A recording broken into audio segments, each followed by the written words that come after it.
What's up, everybody? Vargon Draxar here with the Marvel Rivals Season 1 balance patch that will take place on January 10th. So let's jump right into it. Hello Rivals, as Season 0 draws to a close, our analysis of battle data has revealed significant shifts in team compositions within regular matches, showcasing a vibrant diversity of lineup.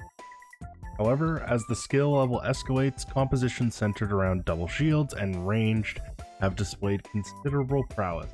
Despite this, players have continuously honed and experimented with new compositions and strategies, further enriching the battlefield. For example, a potent combination featuring Psylocke and Star-Lord has brought unparalleled map control through high mobility and formidable mid-range damage, while pairings like Namor and Winter Soldier emphasize on defensive counterattacks, fortifying the rear lines and seizing opportunities for combat advantage. Whether formations revolved around the Hulk's might or Adam Warlock's team-up abilities, or a selection of heroes tailored to specific scenarios, it became clear that players are delving deeper into the world of Marvel Rivals. Hence, in the first half of Season 1, we are set to make balanced adjustments to certain heroes, enabling a broader roster to partake in more intricate gameplay, ensuring a richer, more engaging, and diverse gaming experience for all. At the same time, regarding season bonuses and team-ups, we'd like to clarify that given the brief duration of Season 0, everyone's recent acclimation to Marvel Rivals, we will not make extensive changes to or adjust team-up abilities in Season 1. Instead, we will make minor adjustments to existing team-up value. Fear not, for we are planning exciting redesigns and adjustments to team-up abilities in Season 2. Below, we will provide detailed introduction to balance adjustments for the first half of Season 1, suit up Rivals, and prepare to ignite the battle. So adjustments here, starting with the Vanguards. Captain America. Steve will receive some enhanced survivability, allowing more frequent entering and exiting of combat. We are reducing the delay time for shield restoration after releasing Living Legend from 3 seconds to 2 seconds. Reduce Liberty Rush cooldown from 12 seconds to 10 seconds. Increase base health from 650 to 675. Reduce the energy cost for releasing Freedom Charge, the ultimate ability, from 3400 to 3100. Reduce the additional health provided per second to self after releasing from 110 to 100. So some buffs for Captain America, which is needed. Honestly, he's more of a nuisance right now than an actual strong tank, so good to see him getting some love. Doctor Strange will be reducing the threat range and increasing the defense window for the Sorcerer Supreme. Adding damage fall off to Maelstrom of Madness and Gamma Maelstrom, starting at 5 meters and reducing to 70% at 8 meters. Slightly decrease the shield value recovery rate after releasing Shield of Seraphim from 80 per second to 70 per second. Okay, so some nerfs to Strange, which are kind of needed. Strange is definitely one of the best tanks in the game right now, so good to see that. Thor, the God of Thunder, could use some slightly increased survivability and improved success rate to his ultimate ability. This is totally fair. Increase the base health from 500 to 525. Added immunity to control effect during God of Thunder. Okay, I like that. All this is very telegraphed, so good to see him not be able to get stunned out of it. And a bit more health, can't complain about that. Thor is good, but could definitely use a bit of love. Hulk. Dr. Banner has been dominant, but some decreased sustained combat capability upon entering the battlefield will bring him more in line with other Vanguards. We'll reduce the Indestructible Guard Gamma Shield value from Hero Hulk from 250 to 200. A minor adjustment to the Hulk there. Venom. With increased survivability and the threat of his ultimate ability, the Symbiote Menace will strike fear into the backlines of all enemy teams. Increase the symbiotic resilience bonus health ratio gained per lost health from 1 to 1.2. Increase the base damage of Feast of the Abyss, the ultimate ability, from 40 to 50. Okay, so a bit of love for Venom, which is good. I mean, the first week, Venom was totally taking control, and then people kind of realized how good the other tanks are. So Venom's definitely fallen off a bit since launch, but this is good. I think these are needed here for him. Now taking a look at the Duelist. Black Panther, we're slightly decreasing T'Challa's combat survivability. Reduce the additional health provided to self after refreshing Vibranium marks with Spirit Rend from 40 to 30, and the upper limit of additional health provided from 120 to 75. That is a pretty substantial nerf to Black Panther there.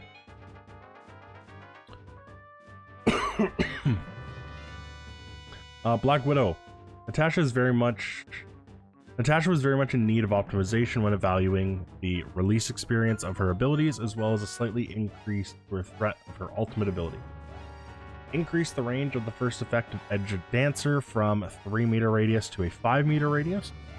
Reduce the time required for Fleet of Foot to recover from 0 stamina to full from 12 seconds to 4 seconds. Whoa! That's big. That's a huge buff. Reduce the time required for Electroplasm Explosion, the ultimate, to reach maximum power from 1 second to 0.6 seconds, and a buff to the ult there too. For this Fleet of Foot, the sprint, being able to recover that quickly is kind of massive.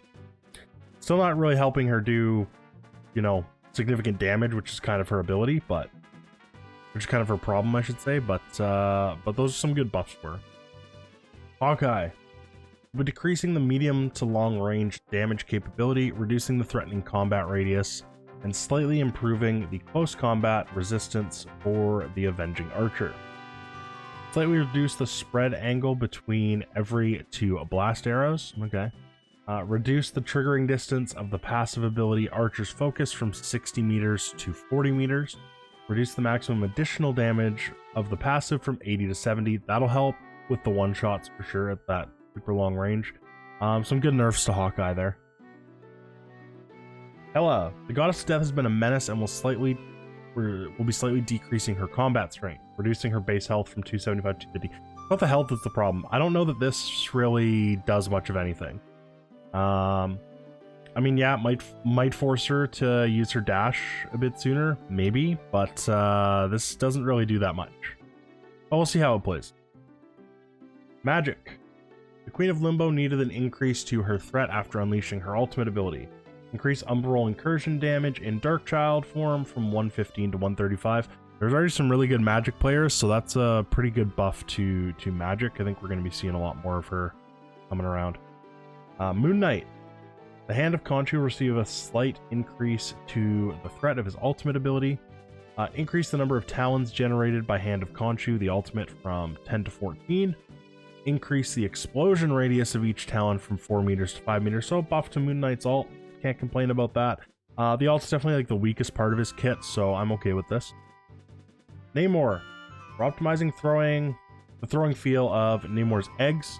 Adjust the throwing feel of Monstro Spawn and Frozen Spawn. Now Namor can more accurately throw them to the desired location. Okay, it's good. They have a pretty significant arc once you have any kind of distance, so that's good. To feel a little better to set up Namor's turrets. Psylocke. We'll be providing more options for other heroes to counter the Demon Slayer's ultimate. Now, Dance of the Butterfly, the ultimate ability, will check for barriers, including Magneto's Metal Bulwark, Hulk's Indestructible Guard, etc. Okay, so shields are going to block Psylocke's ultimate. That's good. It probably should have been as intended out the gate anyway. The Punisher. We're slightly increasing the damage capability of Frank's weapons. Slightly reduce the spread of Deliverance and Adjudication. Okay, so just less spread. That does definitely mean more damage. This is good. I don't mind that. Punisher's fallen a bit behind. I play a lot of Rocket Raccoon, so seeing buffs to Punisher, I'm happy. Scarlet Witch. We're increasing Wanda's combat strength when she's facing duelists or strategists. Increase Chaos Control's fixed damage from 50 per second to 60 per second. That's a good buff. Reduce the percentage damage per second from 5% to 3%. Increase the Chthonian burst projectile damage from 30 to 35. So, I mean, you know, buff, one slight adjustment. I still don't think this is going to make Scarlet Witch all that playable, but yeah, a little better against Dive, I guess, so that's good. Storm's going to need some love, so we'll see what this is. The Weather Witch needed an overall increase to her damage capability. We're also optimizing the feel of her left-click projectile and the release experience of her ultimate ability. Increase Windblade projectile speed from 100 meters per second to 150 meters per second, and the left click damage from 50 to 55. That's a pretty big buff there. Increase Bolt Rush damage from 70 to 80. Also, that's a small buff, but a good one. After releasing Omega Hurricane, the ultimate ability, the bonus health provided for herself will be increased from 350 to 450. Moreover, following its conclusion, the extra health will no longer vanish instantly, but will instead diminish at a rate of 100 per second. She's still slow when she's flying, which makes her very easy to hit, but this might actually make Storm playable. These are some good buffs. I've got a friend who plays a lot of Storm. I think he's going to really like these changes here. Squirrel Girl. We're increasing the threat of Doreen and her furry friends in their ultimate ability. Addition of a new effect to the Unbeatable Squirrel Tsunami, the ultimate ability. The squirrels will rush towards the nearest enemy after bouncing instead of bouncing randomly. That's a good change. I think that's a very good change for Squirrel Girl. She's not performing all that well. Reduce the squirrels' tsunami health from 600 to 300. Yeah, I mean, no one's really shooting the squirrels anyway. They're kind of just avoiding them, but the fact that it'll now guarantee go for someone is really good. Winter Soldier. We'll be adjusting Bucky by decreasing his long-range combat strength and increasing his survivability in medium to close-range combat. I like the sound of that. Increase the bonus health provided by Bionic Hook and Tainted Voltage from 30 to 40. Okay. Increased Rotor Stern's projectile damage from 70 to 75. Reduce the area damage from 70 to 65, and reduce damage decay from 65% at 40 meters to 60%. And increase the base health from 250 to 275. This is good. I mean, again, kind of the main reason to play Winter Soldier is the grab and the again. So we'll see how this plays. But that's again, I play a lot of Rocket Raccoon, loving buffs to Winter Soldier. Wolverine. Logan will receive an increase to basic combat strength, but a slight decrease to the additional survivability after activating Undying Animal. Increase base health from 300 to 350. Reduce the damage reduction ratio provided by Undying Animal by 50% to 40%. I think that's going to work out very similar with the increased health with lowered damage reduction, so we'll see. Wolverine's just still really good at blowing up tanks. That's kind of the whole purpose of play him. Strategist changes. Cloak and Dagger.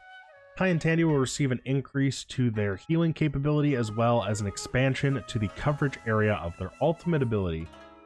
Reduce Dagger Storm cooldown from 15 seconds to 12 seconds. Increase the number of dashes in Internal Bound, the ultimate ability, from 3 to 4. I think this is a good change because now you can go in, you can go back, you can go back. Because if you went in, and then back, you still usually ended up in the middle of the enemy team. It could have been dangerous. So I like this. These are good changes. Jeff the Landshark will be adjusting the range of his ultimate ability so it now better fits the warning marker. That's good. There was times where I was outside of the border of the ult and would still get hit, which is kind of annoying. So it sounds like now it'll legitimately be inside the ult. In addition, we'll also be increasing his healing capabilities. That's a good thing. Jeff is kind of useless except for the ultimate. Adjust its Jeff ultimate ability range from a 10-meter sphere to a 10-meter radius. That's why sometimes you get hit on the outside, because it was a sphere. Okay. And a 5-meter high cylindrical spell field. Increase the healing of Joyful Splash from 140 a second to 150 a second. These are good changes for Jeff. I like that. Luna Snow. While we've enjoyed her dropping the base, we've made adjustments to Luna's ultimate ability to prevent players from abusing healing capability. Increase the interval for switching between healing and damage in Fate of Both Worlds from 0.1 second to 0.5 seconds.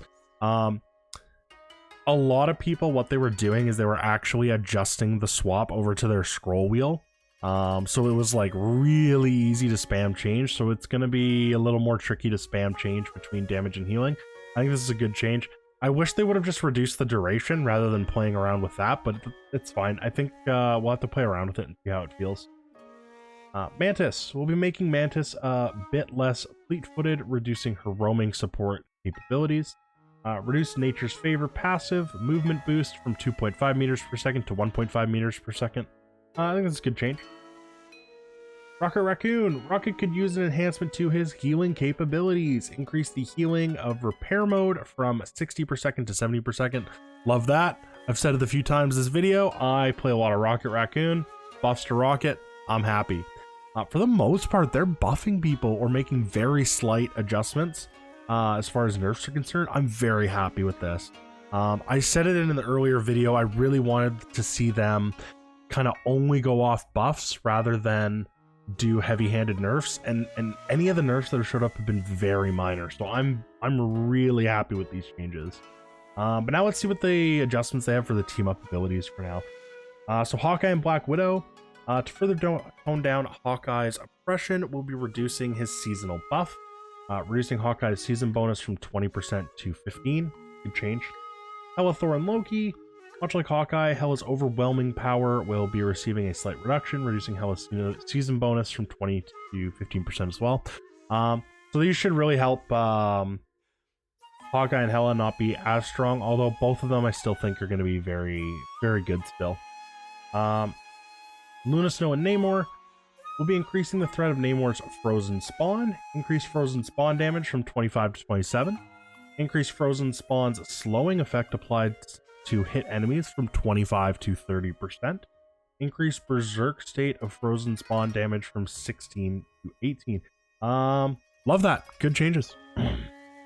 Rocket Raccoon, Punisher, Winter Soldier. One of Rocket's best tools will be available more often. Reduce the cooldown of ammo invention from 45 to 40 seconds. Love it. Love to see it. Scarlet Witch and Magneto. A bit underwhelming. The damage capability of this father-daughter team-up will be enhanced. Increase metallic fusion projectile damage from 55 to 60. Nice. Increase metallic fusion spell field damage from 30 to 35. Good changes. I like that team-up. Scarlet Witch is a bit weak, but but Magneto's very strong, so buffing that team-up might make Scarlet Witch play it a little bit more. Thor, Storm, and Captain America will be enhancing the damage capabilities of Storm's side of this team-up. So reduce the cooldown of Charged Gale from 20 to 15 seconds, and increase the damage of Charged Gale from 50 to 55. Good changes again. More buffs to Storm. Happy to see it. Again, I got a friend who plays a lot of Storm, so I think he's going to be very happy with that. And then along with this, we're also getting the launch of the Fantastic Four. Lots of cool stuff coming on. I'm very excited for season 1, and we'll kind of see how it goes. But that's it. That's your season patch notes, and I will catch you all next time.